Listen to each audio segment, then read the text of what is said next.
Hello there, sword friends. This is going to be some random thoughts on this Kaneie custom sword. And the thing I want to point out about this sword is, first off, just about everything on the handle, the tsuba down, is probably not from Kaneie. I don't think any of these parts are original. I'm not 100% sure. I can't also find a whole lot of research or information about these swords anymore. It's a little tough to find. So if you haven't heard of Kaneie, I can't blame you.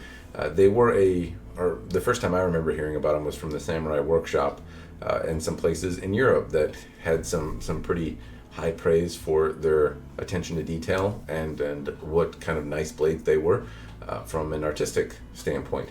I never heard about them being super resilient, competition-y type things, but they were supposed to be very pretty and applicable to the Iaido practitioners and people that like to look at swords. So then they started being distributed by CAS Iberia in the US here, and then that disappeared. I never got a chance to really play with the models that CAS distributed, and yeah, that's why I don't have a whole lot to say. I'd imagine that history has some interesting stories to it because it's very difficult, time-consuming, laborious, and expensive to bring products to market, and to have CAS kind of start this model line of swords only to have it kind of evaporate in a pretty short amount of time.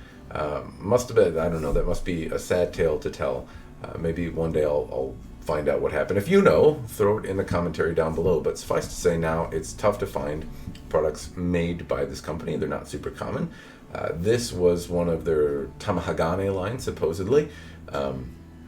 And generally speaking, from what just as a kind of shot in the dark, I'd guess it's between $2,000 and $3,000 new, and it would look different from the handle down. So as I just look at some of the handles, some things to note, I think this is assembled by Fred Lohman, or it's using parts from Fred Lohman Company. It's got Tsunami Ito on it, which is really, really comfortable. I really like this Ito. The handle is quite long, and oddly, the handle uses two different panels or two different Samegawa types. It changes kind of midway through, which is a little weird. And it's also worth noting that the handle end, or the Nakago ends here. For a blade of this size, it actually has kind of a nubby little Nakago. It's not terribly long. But I digress. Moving on to the parts that you can judge Kaneie for, let's first show you the saya. The saya is also supposed to be original to Kaneie. One thing I noticed is that it binds just a little bit from time to time, but still, despite its age, it does the job of holding the sword reasonably appropriately.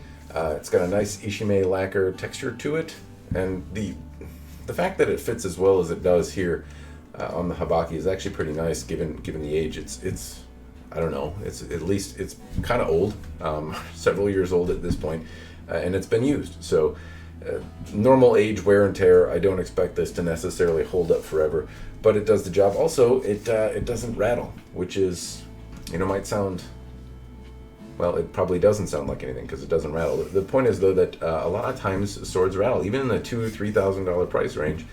You shake the sword and it rattles, so it's nice. It's nice when it doesn't, and it fits and does what it's supposed to do. Though sometimes that can be at the cost of fitting right, and I do notice that sometimes the sword kind of binds a little bit in here, which is not great in that spot. I think it's also marginally affected the polish. There are some kind of scuffy lines along the blade that look like the polish has been impacted by a little bit of saya rub, which is pretty common for most production swords and sometimes even the custom ones. Anyway, the saya isn't bad, and that's also supposed to be original. The habaki, I believe, is original from Kaneie, and there's some interesting notes about it. One, it's silver, and when I talk about habaki, a lot of times from mass production Chinese companies, seem like they're all made the same. There's the standard brass habaki, and then there's the standard brass habaki with some frills, some bling on it, and sometimes that brass habaki is plated silver, and there's not a lot of variation there, or they're all built from the same foundation. This one looks very similar, but it's actually a little different. Now on the back here, where the munmachi meets the habaki, there's little feet that kind of stick over. Now that's something that you see a lot more in like higher end habaki, or things that are more custom made, and it makes me think maybe this habaki is custom, but I don't think it is. It looks very production-y, and it fits in the original saya, so I think it's the original habaki, and a custom mounter, whoever did this work, wouldn't have added feet to the back of the habaki. Now, the habaki is not perfect.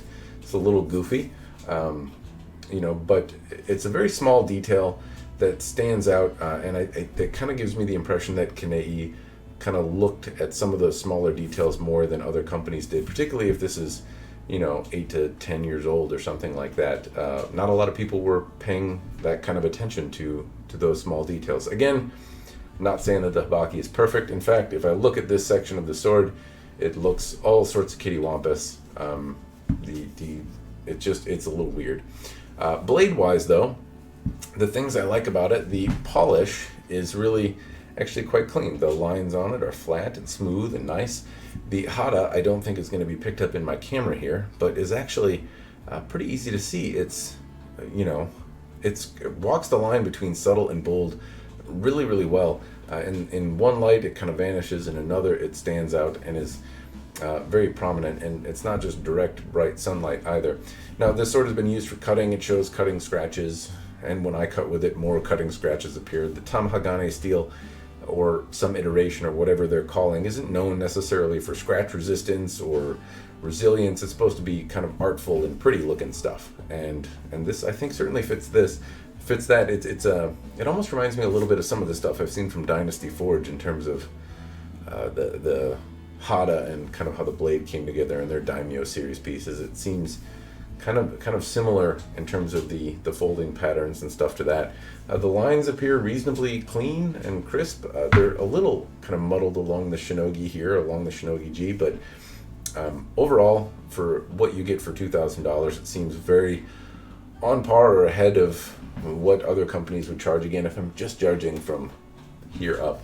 In terms of cutting, it actually worked really well. I was pleasantly surprised, especially because this came off the heels of testing a different kind of long sword or hand and a half sword that I was playing with, and this one made short work of the tatami that I was using where some of the other swords struggled.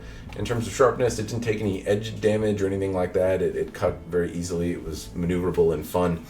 I didn't mind using it at all, despite the kind of odd shape, and it's got a really long handle on it, but it was very fun to cut with. In terms of dynamics, I'm not going to really talk too much about it because, one, you can't buy this sword anymore, shy of unless I sell this one, which I probably will. But they're not easy to purchase anymore, and you wouldn't be able to get one like this. And this whole thing drastically changes how the dynamics of the sword feel. So I'll put some basic measurements down in terms of thickness of the blade and weight and all that kind of stuff. But realistically, I'm not going to go into the whole weapon dynamics thing because it, you can't pick one up and get it, and this is uncommon, this handle situation here. So anyway, overall thoughts, because people have asked what do I think of Kaneie. I really like that there are some small attentions to details. The hara is very pleasant, the lines are clean. Unfortunately, I just don't know how much this sword originally cost or would cost now if you could go buy one. At $2,000, assuming that this was probably a more standard shape, it's pretty much on par, I think, with what some of the other things we're offering. But if it's $4,500, then I don't think it's a very good deal. So it depends. Unfortunately, I don't have that information, but general details, there are little things I like. But it seems like a very nice version of a Chinese mass production or Chinese production elemented sword, in that just how the blade is shaped, how it looks. It's got better attention to detail than some, but it still doesn't really hit the mark. Things are nice, but they're not. It seems like it's trying to emulate antique Nihonto, and it might get closer to that, but I still don't think it's certainly not going to be confused if I bring this somewhere. Somebody's going to look at it and say this is a modern piece out of China. It's not going to confuse anyone, and for that, I don't think it stands drastically above any of the other folks like Dynasty Forge and their Daimyo series, for example. Anyway, those are general thoughts. It's a pretty blade. I hope seeing some of it has been helpful, and that's all I have for you. Cheers, and thanks for watching.